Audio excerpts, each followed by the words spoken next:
सांगली आणि मिरजेत कर्णकर्कश आवाजात तसेच फटाक्यांसारखे आवाज काढणाऱ्या बुलेटस्वार तसेच 229 दुचाकींच्या मॉडिफाईड सायलेन्सरवर पोलिसांनी कारवाईचा रोड रोलर फिरवलाय।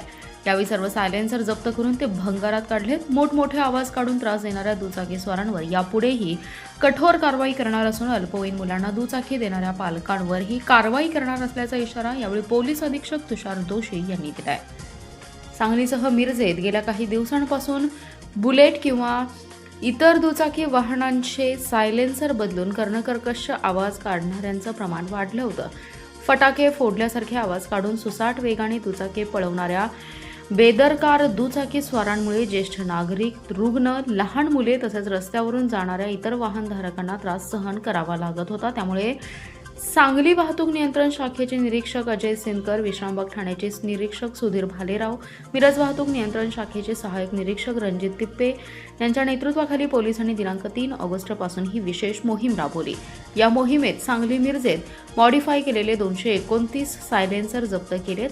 आरटीओ कार्यालयाच्या परवानगीशिवाय वाहनांमध्ये बदल करून हे सायलेन्सर बसवण्यात आले होते। पोलिसांनी संबंधित वाहन चालकांवर कारवाई करत हे सायलेन्सर जप्त करून अधिकृत सायलेन्सर बसवण्यास भाग पाडले। पोलिसांनी जप्त केलेले 229 सायलेन्सर शुक्रवारी पोलीस अधीक्षक कार्यालयाच्या आवारात नष्ट करण्यासाठी पसरून ठेवण्यात आले होते।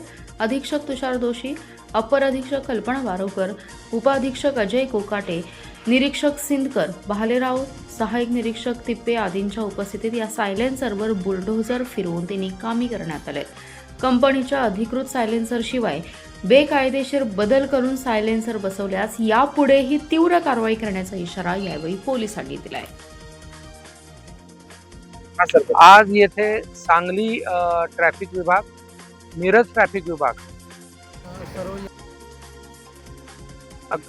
आणि सर्व पोलीस स्टेशन यांच्यातर्फे मधल्या काही दिवस आम्ही मोहीम घेतली होती, ज्यात मॉडिफाईड सायलेन्सर जे मोठ्या प्रमाणावर मोटरसायकलला यूज होतात आणि त्याच्यातनं पोल्युशन, विशेषतः साऊंड पोल्युशन आणि ते मोठ्या प्रमाणावर होतं, त्याच्या विरोधी एमव्ही ॲक्टमध्ये जो एक कलम आहे 198 त्याच्या अंतर्गत मोहीम घेण्यात आली होती आणि गेले काही दिवसात जवळजवळ 229 असे सायलेन्सर हे जप्त करण्यात आलेले आहेत। त्याच्यामध्ये तो दंड असतो, तो दंड करून आम्ही ते सायलेन्सरही काढलेत, कारण परत ते सायलेन्सर वापरण्यात येऊ नये, कारण ते मॉडिफाईड आहेत।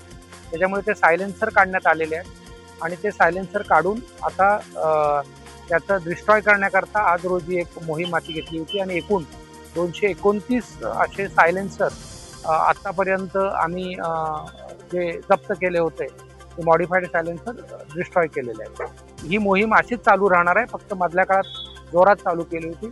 अजूनही जिथे जिथे मॉडिफाईड सायलेन्सर दिसतील त्याच्या अंतर्गत 198 नुसार कारवाई होणार आहे।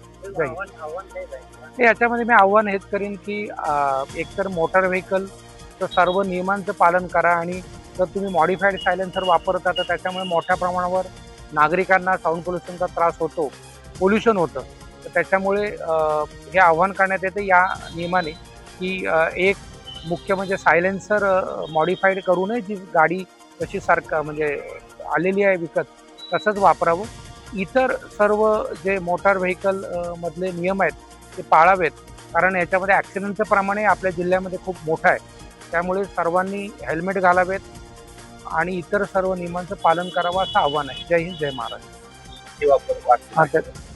याच्यामध्ये अल्पवयीन मुलांकडनं जेव्हा दुचाकी वापर म्हणजे जो आहे त्याच्यामध्ये त्याला तर दंड करणारच आम्ही, पण जो कायदा आहे त्याच्या अंतर्गत त्याच्या पालकांनाही नोटीस पाठवून ती जी काय कायदेशीर कारवाई आहे ती ऑलरेडी आम्ही करत आहोत, त्याही प्रकारे जोरात ती कारवाई करण्यात येईल। आणि त्यामुळे मी सर्वांना आवाहन करतोय की आपल्या अल्पवयीन मुलांच्या ताब्यात मोटरसायकल का गाड्या देऊ नका आणि हेल्मेट वापरायची सक्ती सगळ्यांना करा। जय हिंद, जय महाराष्ट्र।